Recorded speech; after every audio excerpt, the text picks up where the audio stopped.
Hello dear students of class 12 biology. आज का lecture 9 है और आज का टॉपिक है फर्टिलाइजेशन, जिसका दूसरा नाम होता है सिनगैमी। तो यहाँ पे हम फर्टिलाइजेशन की स्टडी करते हैं। फर्टिलाइजेशन किसे कहते हैं? जब मेल गैमीट और फीमेल गैमीट दोनों फ्यूज होते हैं तो इस प्रोसेस को हम फर्टिलाइजेशन कहते हैं। मीन्स हम कह सकते हैं the fusion of male and female gamete is called fertilisation या सिनगैमी। और जब फर्टिलाइजेशन होता है तो क्या बनता है? जाइगोट बनता है। ओके, अब बात आती है कि टाइप्स ऑफ फर्टिलाइजेशन, यानी फर्टिलाइजेशन कितने टाइप्स के होते हैं। तो फर्टिलाइजेशन दो टाइप्स के होते हैं, एक्सटर्नल फर्टिलाइजेशन और इंटरनल फर्टिलाइजेशन। एक्सटर्नल फर्टिलाइजेशन जो होता है ये आउटसाइड ऑफ बॉडी होता है। मींस जो मेल गैमीट होते हैं और फीमेल गैमीट होते हैं ये आउटसाइड ऑफ बॉडी इन दोनों का फ्यूजन होता है और इसमें मीडियम की रिक्वायरमेंट होती है। और मीडियम क्या होता है? वाटर होता है। ओके, और ये मोस्ट ऑफ द एल्गी या फिशेज और एम्फीबियंस में पाए जाते हैं। नाउ नेक्स्ट है इंटरनल फर्टिलाइजेशन।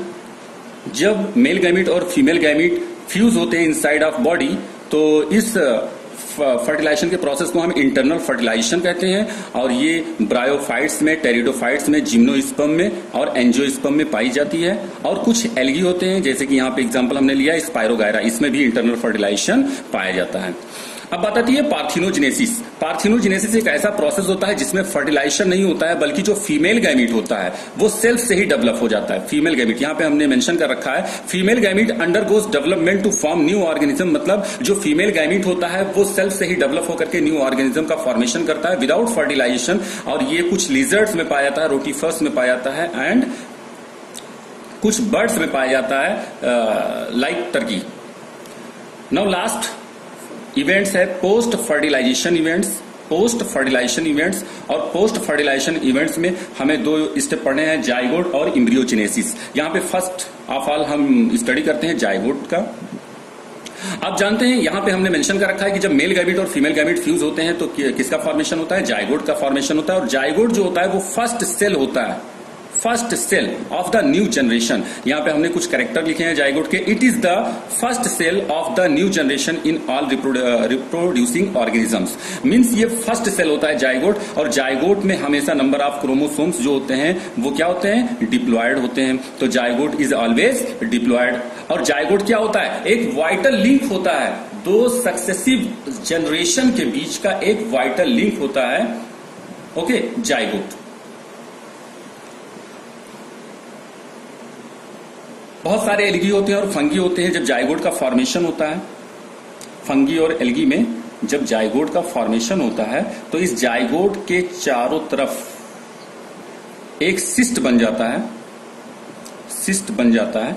ओके, और ये सिस्ट जो है इस जाइगोट को, चूंकि अनफेरेबल कंडीशन होता है, ये अनफेरेबल कंडीशन में ही जाइगोट के चारों एल्गी और फंगी में जाइगोट के अराउंड अनफेरेबल कंडीशन में ही सिस्ट का फॉर्मेशन होता है। और ये सिस्ट जो होता है इसे एक्सटर्नल इन्वायरमेंट से इसको प्रोटेक्शन देता है, किसको? जाइगोट को। ओके, तो ये सिस्ट का काम होता है। उसके बाद में जब फेरेबल कंडीशन आता है तो जो जाइगोट इसके अंदर होता है ये जाइगोट जर्मिनेट करता है और न्यू प्लांट बॉडी का फॉर्मेशन करता है। ठीक है, तो ये कुछ बहुत सारे एल्गी में पाए जाते हैं और बहुत सारे फंगी में पाए जाते हैं जहां पे सिस्ट का फॉर्मेशन होता है। मतलब हम कह सकते हैं एक रेजिस्टेंट वॉल का फॉर्मेशन होता है। आफ्टर दैट अब हम बात करते हैं एम्ब्रियोजेनेसिस की। तो एम्ब्रियोजेनेसिस क्या होता है? आपने देखा कि जाइगोट का फॉर्मेशन कहां से हुआ है? जब मेल गैमीट और फीमेल गैमीट आपस में फ्यूज हुए हैं तब जाइगोट का फॉर्मेशन हुआ है। और जाइगोट से जब एम्ब्रियो का फॉर्मेशन होता है, जाइगोट से किसका फॉर्मेशन होता है? एम्ब्रियो का, या हम कह सकते हैं डेवलपमेंट होता है जब एम्ब्रियो का जाइगोट से। तो इसी प्रोसेस को हम क्या कहते हैं? एम्ब्रियोजेनेसिस। यहां हमने मेंशन कर रखा है development of embryo from zygote. मतलब जाइगोट से एम्ब्रियो का डेवलपमेंट ही एम्ब्रियोजेनेसिस कहलाता है। डियर स्टूडेंट्स, यहां पे हम समझते हैं प्लांट्स। यहां पे पहले हम एनिमल्स में समझते हैं, प्लांट्स में नहीं समझते, पहले हम एनिमल्स में समझते हैं। यहां पे देखिएगा जब मेल गैमीट और फीमेल गैमीट फ्यूज हुए तो जाइगोट का फॉर्मेशन हुआ और जाइगोट में नंबर ऑफ क्रोमोसोम क्या है? डिप्लॉयड है। उसके बाद में ये जाइगोट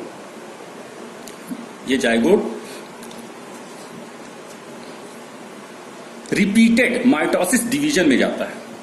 और जब रिपीटेड माइटोसिस डिवीजन होता है तो ये सिंगल सेल जाइगोट जो होता है वो मल्टी सेलुलर स्ट्रक्चर में चेंज हो जाता है, जिससे हम क्या कहते हैं, इम्ब्रियो कहते हैं। डियर स्टूडेंट्स, इम्ब्रियो यानी जाइगोट से इम्ब्रियो का फॉर्मेशन होता है। जाइगोट सिंगल सेल होता है, लेकिन नंबर ऑफ क्रोमोसोम क्या होते हैं, डिप्लॉयड होते हैं। और माइटोसिस डिवीजन के हेल्प से ये मल्टी सेलुलर स्ट्रक्चर में चेंज हो जाता है, जिसे हम क्या कहते हैं, इम्ब्रियो कहते हैं। अब उसके बाद में जब इम्ब्रियो बन जाता है तो इम्ब्रियो मल्टी सेलुलर होता है, तो इसकी जो सेल होती है इम्ब्रियो की, उसमें सेल डिफरेंशिएशन होता है। ओके, और सेल डिफरेंशिएशन एक ऐसा प्रोसेस होता है जिसमें सेल की जो शेप होती है, साइज होती है और फंक्शन होती है वो चेंज हो जाती है। बात समझ में? सेल डिफरेंशिएशन एक ऐसा प्रोसेस होता है जिसमें सेल की शेप, साइज और फंक्शन ये चेंज हो जाती है, और एज रिजल्ट प्रोडक्शन हो जाता है। एज रिजल्ट किसका प्रोडक्शन होता है, डिफरेंट टिश्यू का प्रोडक्शन हो जाता है, यानी टिश्यू का फॉर्मेशन हो जाता है। ठीक है, अब ये डिफरेंट टाइप के टिश्यू होते हैं। ठीक है, अब ये डिफरेंट टाइप के टिश्यू जो है वो ऑर्गन का डेवलपमेंट करते हैं, और ऑर्गन जो है वो ऑर्गन सिस्टम का फॉर्मेशन करते हैं, और ऑर्गन सिस्टम न्यू बॉडी का फॉर्मेशन करती है। तो इन केस ऑफ एनिमल्स ये प्रोसेस होता है। ओके, अगर हम बात करते हैं प्लांट्स की, फ्लावरिंग प्लांट्स की बात करते हैं, मतलब एंजियोस्पर्म की बात करते हैं, तो एंजियोस्पर्म में जो जाइगोट का फॉर्मेशन होता है, पहले आप यहां समझिएगा, आपने नाम सुना होगा या आपने स्टडी की होगी, ओवरी। ओके, ओवरी के अंदर क्या होता है, ओवरी के अंदर होता है ओव्यूल। ओवरी के अंदर क्या होता है, ओव्यूल होता है। तो ओवरी के अंदर ओव्यूल है।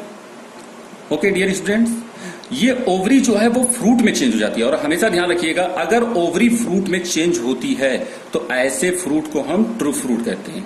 ठीक है, लेकिन एक्सेप्ट ओवरी, फ्लावर का कोई अदर पार्ट जो है वो फ्रूट में चेंज हो रहा है, तो ऐसे फ्रूट को हम फॉल्स फ्रूट कहते हैं। इस बात को ध्यान रखिएगा। तो ट्रू फ्रूट हम कब कहेंगे, जब ओवरी फ्रूट में चेंज होगी तो उसे हम ट्रू फ्रूट कहेंगे। तो एंजियोस्पर्मिक प्लांट में हम क्या देखते हैं, एंजियोस्पर्मिक प्लांट में जो ओवरी होता है वो फ्रूट में चेंज हो जाता है।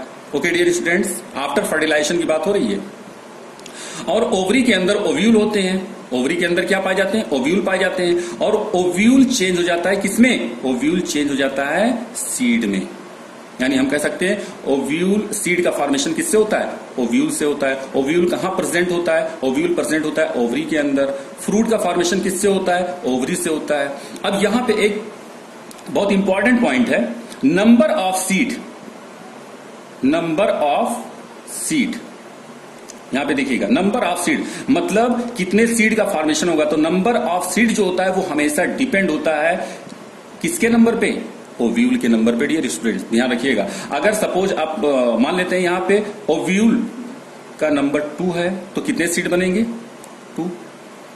अगर ओव्यूल्स 10 है तो कितने सीड का फॉर्मेशन होगा, 10 सीड का फॉर्मेशन होगा। मींस हम कह सकते हैं कि जो सीड का नंबर होता है वो हमेशा डिपेंड करता है किसके ऊपर, ओव्यूल्स के ऊपर, कि कितने ओव्यूल्स का फॉर्मेशन ओवरी के अंदर हुआ है, या कितने ओव्यूल्स पाए जाते हैं ओवरी के अंदर।